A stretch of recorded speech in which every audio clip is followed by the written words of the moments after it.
Hello everybody, guess where I am? I'm in a very special place with a special man, and we're going to do another brew with a view. We're in the garage today. Come along, Mike. Hi Phil. How you doing? Cheers.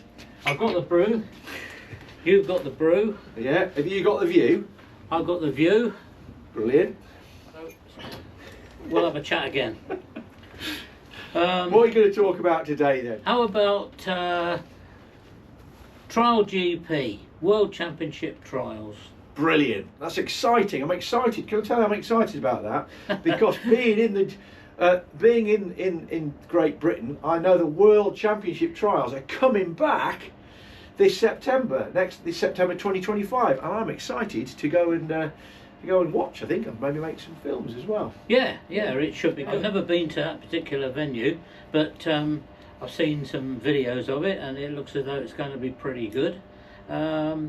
So it's 7 years since World Championships were in the UK, and unfortunately I missed the last round for reasons we won't go into. Probably don't need to go there. Well, I'd come off my road bike in France that weekend. Ooh. So yeah, there was a problem there. Yeah. But yeah, so yeah, 7 years ago since it was last in the UK, which was just above Silsden. Yeah, I was there. Well, yeah. They told me it was good. I've it been was there a good before one for trial. Yeah. But yeah, World Championship. It's very much a love or hate situation, isn't it?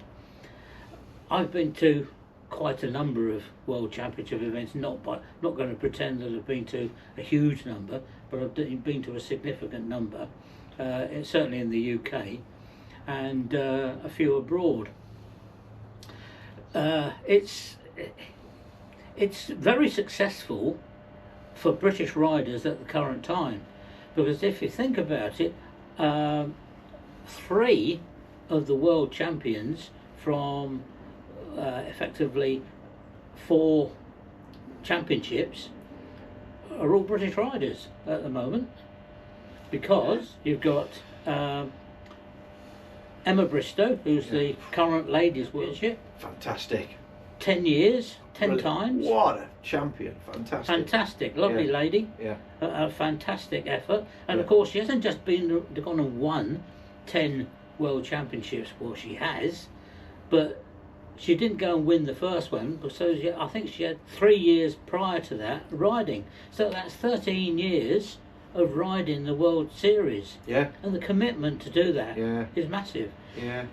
I heard that she's retiring from the World Series now, yeah. isn't she? Yeah. Yeah, you know, you get to a point where just the requirements to do it, it's just you think, oh crikey, you know, got to start doing all that again. Yeah. And once you're world champion and world champion 10 times, there's nowhere else to go. No, she's been, what a great ambassador for the sport. Yeah. Lovely. Yeah, fantastic. Great lass. And then of course George Hemingway, Trial 3 world champion, young lad. Fantastic. His brother Harry, who's just turned 19, I understand. I'm not very good on ages, I think he but has. something like that. According to his video blog. Right. Yeah. The pair, they're going to be battling all their trialling career. Who's the best? Yeah. I can't tell you who's going to be the best. They've got their cousin Alfie as well. Yeah, Alfie. He's in the mix, definitely. Yeah. So we've got Emma, and we've got George Hemingway. Yeah. And then of course there's Jack Peace, won Trial 2 in 2024. Right. Yeah. So of the 4 main championships, 3 of them have gone to British riders. Yeah. Now of course we know who the main GP champion is. But we'll say it's Toni Bou. Toni Bou. What? 36 world championships on the trot. Respect, Tony. You are amazing. Absolutely amazing. Yeah. But, and this is the thing that I have been quite vocal about, Tony, Mr. Bou, I don't know him other than to just say hello to him passing in a hotel corridor. Has he been good for the sport? That's the question I ask you. Because he's dragged the level up. He's set a level that currently nobody else can reach. Well, because he hasn't been beaten. Yeah. Since he first won. Well, okay, let's break this down. There's no doubt about it. It's not a personal thing. No. He is amazing. Amazing. And he's a sportsman, and he does what he has to do, and he's pushed the limits. Yeah. But what I think you're getting at is that he's just, as all good sometimes get to become, he dominated. Yes. He's dominated and pushed it on, and consequently there's a big sort of tail in ability left behind him. He's at the peak, yeah, and then there's a lot of people that just can't get there. And what it's tending to do is break. You know, there's only a few exclusively good riders there, and a lot of people don't make that level. No, they don't. It's polarised it a bit. Yeah, yeah. You know, there's no doubt a lot of riders who go into World Championship, starting off with the European Championship and then World Championship, are going there to ultimately win. Yeah. And they go through the series, they go through, well, we know about Emma and the ladies, but going up on the men, Trial 3, Trial 2, Trial GP. Yeah, yeah. You can win Trial 3, you can win Trial 2, but there's nobody that's come out of Trial 2 into GP that has won. Yeah, just nobody. Yeah. And that's so demoralising. It must be so demoralising. It is terribly demoralising. I mean, let's face it, to be fair, Dougie Lampkin did the same a generation before. He did. And I remember a story from Dougie Lampkin's autobiography. He talked about Fuji Gas, who was always nipping at his tails. Yeah. That story was, I think Fuji won once, didn't he, in the end? He did, yes. But he was always nipping at his, and I remember one story where Fuji just broke down because he was just demoralised, but always being number two, always being number two. And I think... Yeah, well, you think of poor Adam Raga. Yeah, exactly. If it hadn't been for Adam Raga would have been world champion probably 8 or 10 times. Exactly. But, so what do we do? What do you do? You cannot take it away from these supreme champions. It's just what it is. It's what we're faced with. It's what the sport does. It tends to be that one or two excellent people emerge.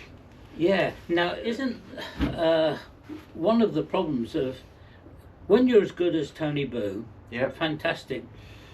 And a great ambassador, because whilst I said I don't know him, everybody that I speak to that does know him, he's a lovely guy. Yeah. Got no ego about him, no pretensions. Goes there and does it. Yeah, he's great on social media as well.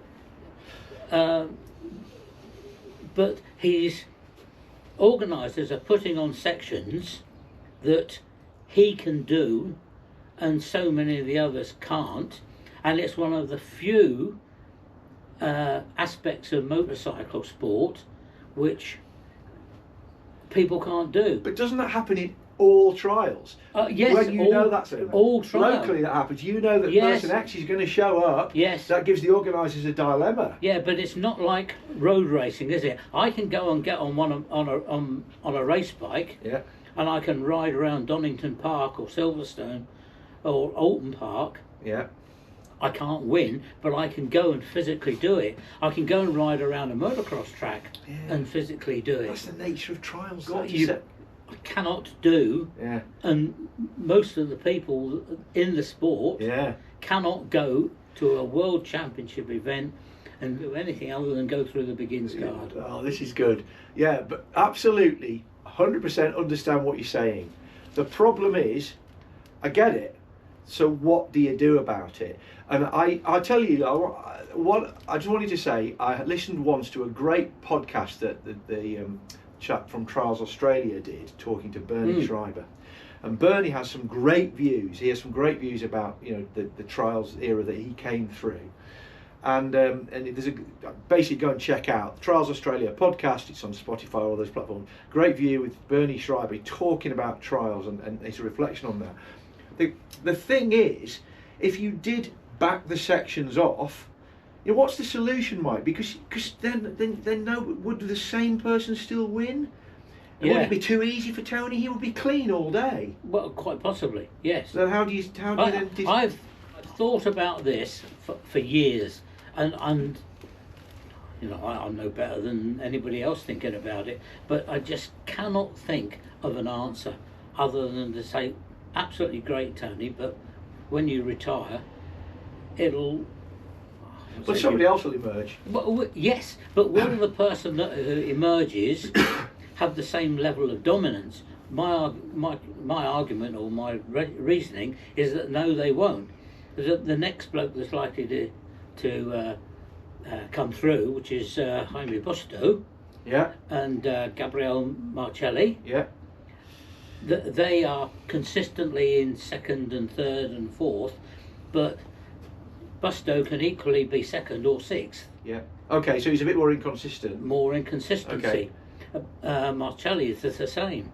But some good guys who are in the top, shall we say, the top 8. Yeah. Are just saying, well, you know. Yeah. But Toby Martin, Yeah. who's been the Oh, he's fantastic. fantastic rider. Yeah. He's called it a day. I know. He's I called know, what it a shame. day, Toby, I'm so sorry. He's Got to go to enduro, he hasn't can't. Yeah. He Yeah. can't go any further. I know. And so, again, let's try and break this up. But the point is, though, whilst that's all really difficult, it's just sport, and Toni Bou is just good. Yeah. And he is the champion, and therefore he has dominated, and that's what has happened. End of. You know, from his point of view, he's doing nothing wrong. He's doing the best he can, because that's what he's supposed to do. He's consistent. Yeah. Hats off. And I shall look forward to going seeing him Yeah, again. absolutely. I mean, absolutely. I look forward to that. So, you know, I think we've got so much more we could talk about on this, but I think let's just leave it there. I think that's been a real cracking one, Mike. Definitely. Cheers. Cheers. That was. Once more, just going to say, Brew with a View, 2 Wheels Off-Road. That's the one. Life's too short not to watch 2 Wheels Off-Road, and give us a like and subscribe. See you again someday. Cheers. At Trial GB. Yeah, that's the one. Cheers.